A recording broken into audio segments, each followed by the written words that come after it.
જય જિનેન્દ્ર. 24 તીર્થંકર પુરાણમાંથી આજે આપણે ત્રીજા તીર્થંકર ભગવાન શ્રી સંભવનાથ ભગવાનનું જીવન ચરિત્ર વાંચશું.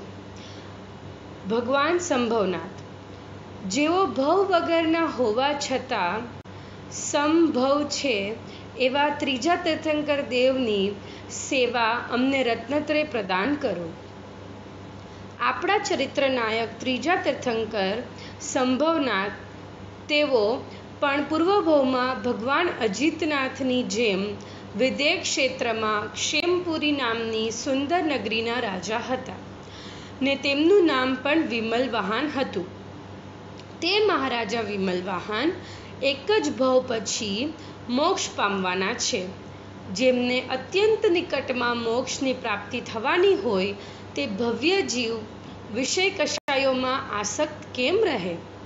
રાજા વિમલવાહનને એકવાર સંસારથી વૈરાગ્ય થતાં તેઓ વિચારવા લાગ્યા, અરે, સંસારના પ્રાણીઓ મૃત્યુના મુખની વચ્ચે રહીને પણ જીવવાની આશા રાખે છે. અનંતકાળથી જન્મ ને મરણ કરી રહ્યા છે, છતાં મોહને લીધે તેમાંથી છૂટવાનો ઉપાય કરતા નથી. આયુ તો અસંખ્ય સમયનું જ છે, છતાં જીવ તેને શરણ માને છે. આશ્ચર્યની વાત તો એ છે કે તે આયુ પણ દરેક ક્ષણે ઓછું થઈને તેને મૃત્યુ તરફ ધકેલી રહ્યું છે. કશાયોની આકુરતાથી સંતપ્ત થયેલો તે જીવ તરણાની છાયા જેવા વિષય ભોગોના આશ્રયે શાંતિ લેવા મથે છે.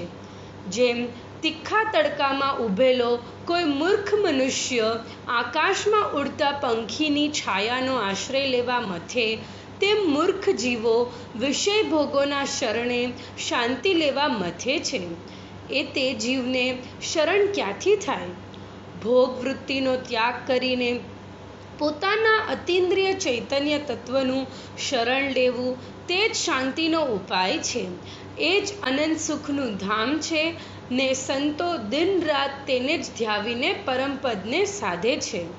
આવા વૈરાગ્ય ચિંતવન પૂર્વક વિમલવાહન મહારાજા સંસાર છોડીને મુનિ દીક્ષા લેવા તૈયાર થયા. બરાબર તે જ વખતે ભગવાન સ્વયં પ્રભુ તીર્થંકરનું તે નગરીમાં આગમન થયું. અત્યંત હર્ષપૂર્વક રાજા વિમલવાહન તે પ્રભુ પાસે ગયા ને દીક્ષા લઈને તેમના શિષ્ય બન્યા. એક ભાવિ તીર્થંકર વર્તમાન તીર્થંકરના શિષ્ય બન્યા. શ્રી તીર્થંકરના ચરણ સમીપમાં જ રહીને તેમણે 12 અંગનું જ્ઞાન પ્રગટ કર્યું ને ક્ષાયિક સમ્યક્ત્વ સહિત દર્શન વિશુદ્ધિ વગેરે 16 ઉત્તમ ભાવના ભાવી. તેથી 3 લોકમાં હર્ષમય ક્ષોભ ઉત્પન્ન કરનારી એવી તીર્થંકર પ્રકૃતિ તેમને બંધાણી. પરંતુ મુનિરાજ વિમલવાહન તો તે કર્મ ચેતનાથી અલિપ્ત એવી જ્ઞાન ચેતનામાં જ તત્પર હતા. જ્ઞાન ચેતના વડે આત્મતત્વના આનંદનો ભોગવટો કરતા હતા ને કર્મને તથા રાગને પોતાની અનુભૂતિથી બહાર રાખતા હતા.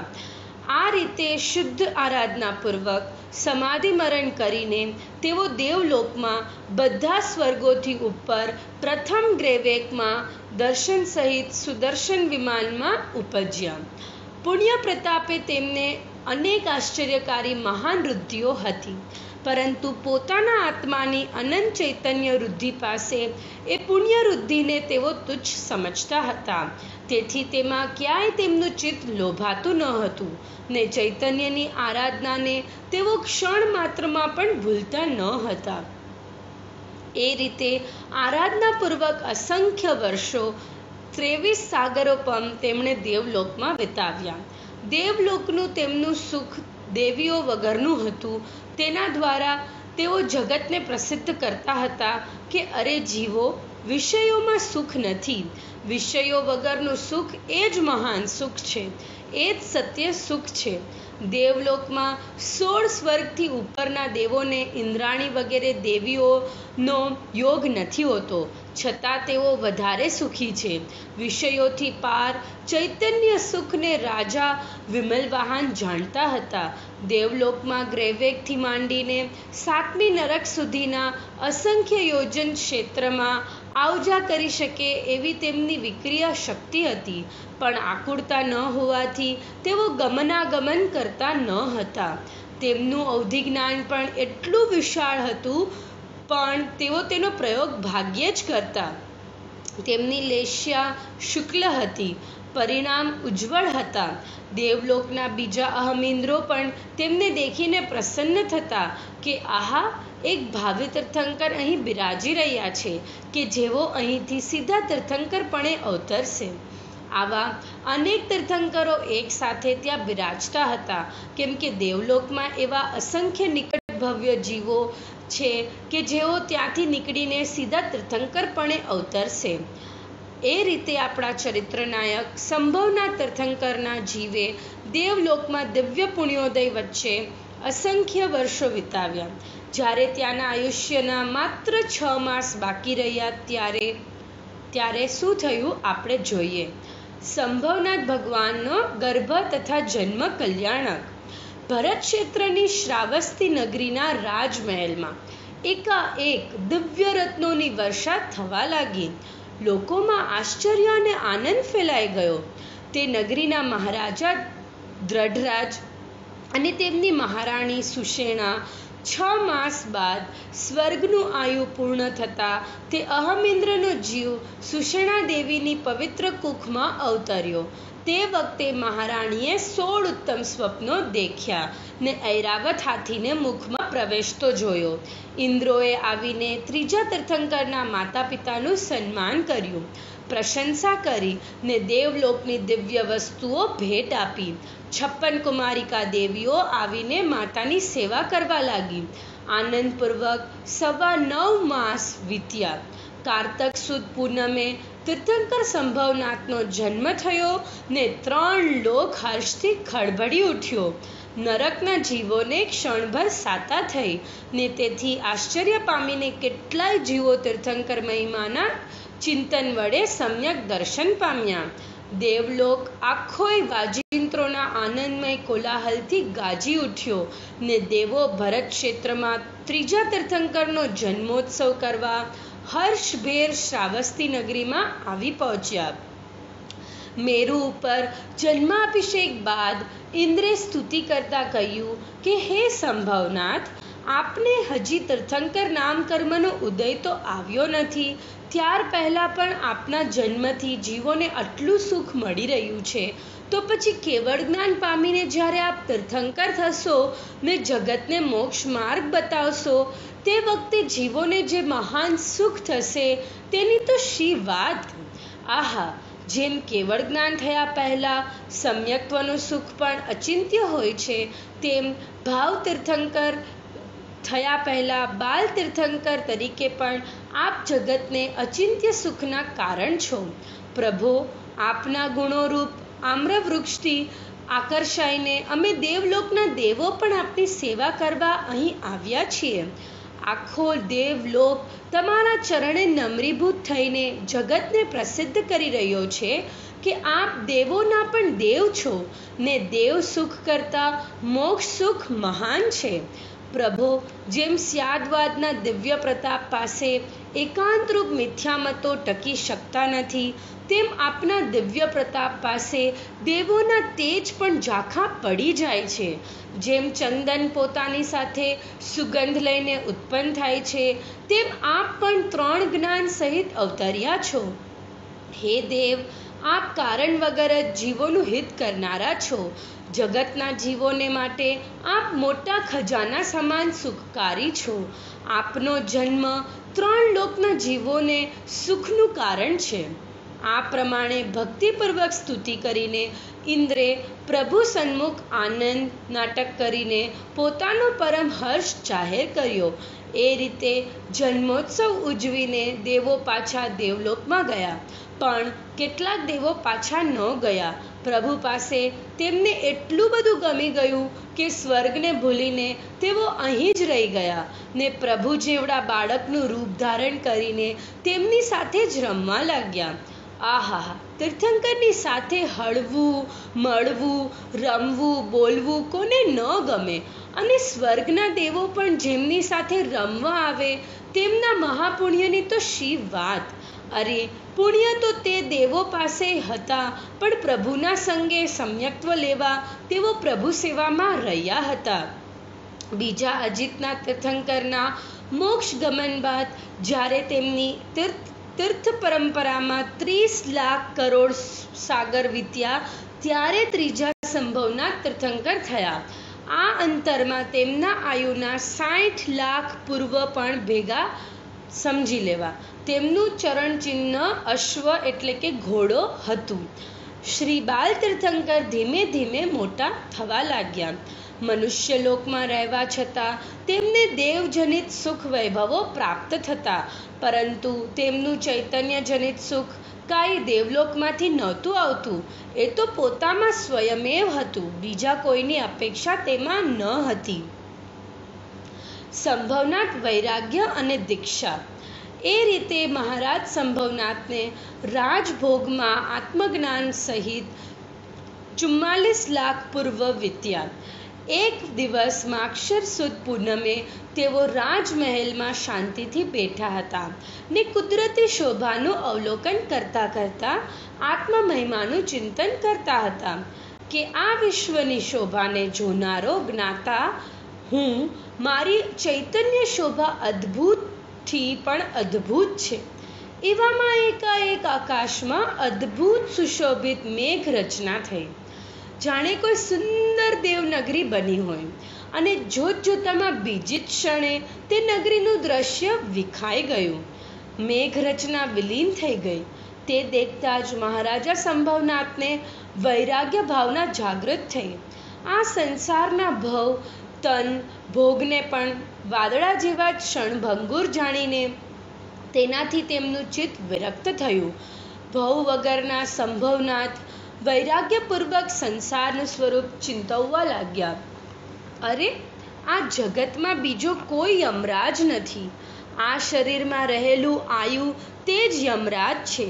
શરીરની અંદર રહીને ક્ષણે ક્ષણે શરીરને નષ્ટ કરી રહ્યું છે ને જીવને દેહ પિંજરામાં પૂરી રાખ્યો છે. છતાં મૂર્ખ જીવો શરીરને પોતાનું ઘર સમજીને તેમાં વાસ કરી રહ્યા છે. અરે, મોહી જીવ જેને સરસ સમજીને મિત્રની જેમ જેનું સેવન કરે છે, તે ઇન્દ્રિય વિષયો તો નીરસ અને જીવને ભવદુઃખ દેનારા શત્રુ છે. આયુ હોય, ઇન્દ્રિયો હોય ને ઇષ્ટ પદાર્થો હોય, ત્યાં પણ જો આત્મા વિદ્યમાન હોય તો જ સુખની કલ્પના થાય છે. ઇન્દ્રિયાદિ તે બધા પદાર્થો હોવા છતાં જો આત્મા વિદ્યમાન ન હોય તો તેમાં સુખની કલ્પના પણ થતી નથી. ત્યારે આત્માનું સુખ તો સદા વિદ્યમાન જ છે. એને જાણીને જીવો તેનું સેવન કેમ નથી કરતા? જો તેને જાણીને તેનું સેવન કરે તો ઇન્દ્રિય વિષયો વગર પણ સહજ આત્મિક સુખ તેને અનુભવમાં આવે. એ જ સાચું સુખ છે. બાકી લક્ષ્મી, શરીર વગેરેના સંબંધથી માનેલું સુખ એ સાચું સુખ નથી. એ તો કલ્પના માત્ર છે, અને તે કલ્પના પણ ક્ષણભંગુર છે, કાયમ રહેતી નથી. જે જીવ આત્માને સમ્યક જ્ઞાન વડે ધ્યાવે છે, ચૈતન્ય લક્ષ્મીને જાણે છે અને બહારની ક્ષણભંગુર લક્ષ્મીનો મોહ છોડે છે, તે જ મોક્ષ સુખને પામે છે. આ પ્રમાણે સારભૂત તત્વોના ચિંતનપૂર્વક મહારાજા સંભવનાથ રાજભોગોથી વિરક્ત થયા ને પુત્રને રાજ્ય સોંપીને જીન દીક્ષા લેવા ઉદ્યત થયા. એ જ વખતે લોકાંતિક દેવોએ આવીને તેમની સ્તુતિ કરી અને વૈરાગ્યની અનુમોદના કરી. આહા, દેવલોકના ઋષિ સમાન મહાન દેવો જેમના વૈરાગ્યની પ્રશંસા કરવા મધ્યલોકમાં આવે, તે તીર્થંકરોના પરમ વૈરાગ્યમય દીક્ષા પ્રસંગની તો શી વાત! એમના વૈરાગ્યને દેખીને શ્રાવસ્તી નગરીના બીજા હજારો જીવો પણ ચૈતન્ય સુખની પ્રતીતિ કરીને વિષયોથી વિરક્ત થયા ને પ્રભુ સાથે વનગમન કરવા તૈયાર થયા. ઇન્દ્રો પ્રભુના દીક્ષા કલ્યાણકનો ઉત્સવ કરવા આવ્યા. સિદ્ધાર્થ નામની દેવ પાલખીમાં બેસીને સિદ્ધપદરૂપ અર્થની સિદ્ધિ માટે પ્રભુએ વનગમન કર્યું. 1000 રાજાઓ સહિત પ્રભુએ માગસર સુદ પૂર્ણિમાએ જીન દીક્ષા ધારણ કરી. તે જ ક્ષણે ધ્યાનમાં શુદ્ધ ઉપયોગ વડે 7મું ગુણસ્થાન ને 4થું જ્ઞાન પ્રગટ થયું. દીક્ષા બાદ એ સંભવ મુનિરાજને પ્રથમ આહારદાન સુરેન્દ્રદત્ત નામના ધર્માત્મા શ્રાવકે કર્યું. ભગવાન તીર્થંકરને મુનિદશામાં પ્રથમ આહારદાન દેનારા ભવ્યાત્મા અવશ્ય મોક્ષગામી હોય છે.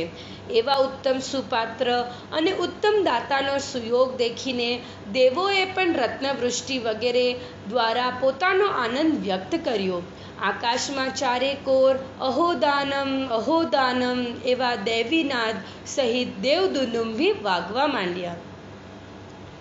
ભગવાન સંભવનાથ કેવળ જ્ઞાન. શુદ્ધ રત્નત્રયના ધારક ભગવાન સંભવનાથ 14 વર્ષ સુધી મુનિ દશામાં મૌનપણે રહ્યા. આત્મસાધનામાં પૂર્ણ લીનતા એ જ તેમનું લક્ષ્ય હતું. એ રીતે વિહાર કરતા કરતા તેઓ શ્રાવસ્તી નગરીમાં પોતાના દીક્ષાવનમાં આવ્યા અને સર્વશક્તિને અંતર્મુખ યોગમાં રોકીને શુકલ ધ્યાન વડે આસોવદ ચોથના રોજ કેવળ જ્ઞાન પ્રગટ કર્યું. પાપરૂપ ઘાતી કર્મો સર્વથા નષ્ટ થયા. અનંત ચૈતન્ય વીર્ય અને સ્વયંભૂ પરમ આનંદરૂપ પૂર્ણ સુખ પ્રગટ્યું. લોકાલોકના સમસ્ત પદાર્થોને એક સાથે જાણવા છતાં તેમના અચિંત્ય જ્ઞાનમાં કોઈ થાક કે ખેદ ન હતો. દેહમાં આંખ હોવા છતાં પ્રભુ તે આંખથી નહોતા દેખતા. તેઓ તો કેવળ જ્ઞાનરૂપ અનંત ચૈતન્ય ચક્ષુ વડે બધું એક સાથે જ દેખતા હતા. એ જ તેમનું ઇન્દ્રિયાતીતપણું હતું અને એવા મહા અતિન્દ્રિય જ્ઞાન સાથેનું તેમનું સુખ પણ એવું જ અતિન્દ્રિય હતું. મુનિવરો પણ એ અતિન્દ્રિય જ્ઞાન સુખની ભાવના કરતા હતા ને તેને અભિનંદતા હતા. પ્રક્ષીણઘાતી કર્મ અનહદ વીર્ય અધિક પ્રકાશને ઇન્દ્રિય અતીત થયેલ આત્મજ્ઞાન સૌખ્યે પરિણમે. અહો, જીન દેવના એ જ્ઞાનનો તથા એ સુખનો કોઈ અચિંત્ય મહિમા છે. સર્વોત્કૃષ્ટ મહિમાનું એ સ્થાન છે. મુનિવરોનો એ મનોરથ છે. આહા, જેનો આદરપૂર્વક સ્વીકાર કરતા પણ સમ્યક દર્શન થઈને ભવનો અંત આવી જાય છે એવું કેવળ જ્ઞાન પ્રભુને પ્રગટ્યું. ત્યાં તો તેમના તીર્થંકરત્વના મહાન પ્રભાવથી 3 લોકમાં અજવાળા થયા. જગતને ખબર પડી કે 3 લોક પ્રકાશક ચૈતન્ય સૂર્યનો ઉદય થયો છે. ઇન્દ્રોએ આવીને પ્રભુના કેવળ જ્ઞાનની પૂજા કરી. પ્રભુ અરિહંત થયા, પરમાત્મા થયા અને સાથે સાથે દિવ્ય ધ્વનિ દ્વારા રત્નત્રય તીર્થનું પ્રવર્તન કરીને ભરત ક્ષેત્રના 3જા તીર્થંકર થયા. તે ધર્મરાજાના સમોસરણરૂપ ધર્મ દરબારમાં ચારુશેણાદિ 105 ગણધર દેવો અચિંત્ય આત્મવિભૂતિ સહિત શોભતા હતા. ઉપરના ગગનમાં નિરાલંબીપણે પ્રભુની સમકક્ષે એક સાથે 15,000 તો સર્વજ્ઞ ભગવંતો અરહંત પદે બિરાજતા હતા. 2 લાખ મુનિવરો અને 3 લાખ આરિકાઓ હતા. અદ્ભુત હતો એ ધર્મમેળો ને ધન્ય હતા એને જોનારા. ત્યાં લાખોની સંખ્યામાં સમ્યક દ્રષ્ટિ શ્રાવક શ્રાવિકાઓ પણ હતા. દેવોનો તો પાર ન હતો. તિર્યંચોના પણ ટોળે ટોળા ત્યાં આવીને ધર્મ શ્રવણ કરતા હતા, સમ્યક્ત્વ પામતા હતા ને વ્રત પણ ધારણ કરતા હતા. એ રીતે ધર્મરૂપી અમૃતની વૃષ્ટિ કરતા કરતા સંભવના તીર્થંકર ભરત ક્ષેત્રના આર્ય દેશોમાં કરોડો અબજો વર્ષો સુધી વિચર્યા. જ્યારે મોક્ષ પામવાને 1 માસ બાકી રહ્યો ત્યારે 1000 મુનિઓ સહિત સંમેદાચલ પર પધાર્યા ને પ્રતિમા યોગ ધારણ કરીને સ્થિર થયા. વિહાર અને વાણી બંધ થયા અને ચૈત્ર સુદ છઠની સાંજે સંપૂર્ણ યોગા નિરોધ કરીને ધવલ ટૂક ઉપરથી 4 ગતિથી રહિત ને પંચમ જ્ઞાન સહિત પંચમ ગતિને પામ્યા, સિદ્ધ પદ પામ્યા. 8 કર્મ રહિત 8 મહાગુણ સહિત અષ્ટભૂમિમાં સિદ્ધશિલા પર શાશ્વતપણે બિરાજમાન થયા. સંભવનાથ જીન રાજ કી ધવલકૂટ વર જે મન વચતન કર પૂજહુ શિખર સમેદ યજે. આ રીતે પૂજનપૂર્વક ઇન્દ્રોએ પ્રભુના મોક્ષનો ઉત્સવ કરીને મોક્ષપદનું સર્વોત્કૃષ્ટપણે જગતમાં પ્રસિદ્ધ કર્યું. તે મોક્ષપદ પ્રાપ્ત ભગવંત સંભવજીને નમસ્કાર હો. જેઓ પૂર્વભાવમાં વિદેહ ક્ષેત્રમાં વિમલ વાહન રાજા હતા, પછી અહમિન્દ્ર થયા અને તે પદને પણ છોડીને ભરત ક્ષેત્રમાં ત્રીજા તીર્થંકર થયા ને છેવટે તીર્થંકર પદ પણ છોડીને સિદ્ધ પરમાત્મા થયા. એવા ભગવાન સંભવનાથનું મંગલ ચરિત્ર અહીં પૂર્ણ થયું.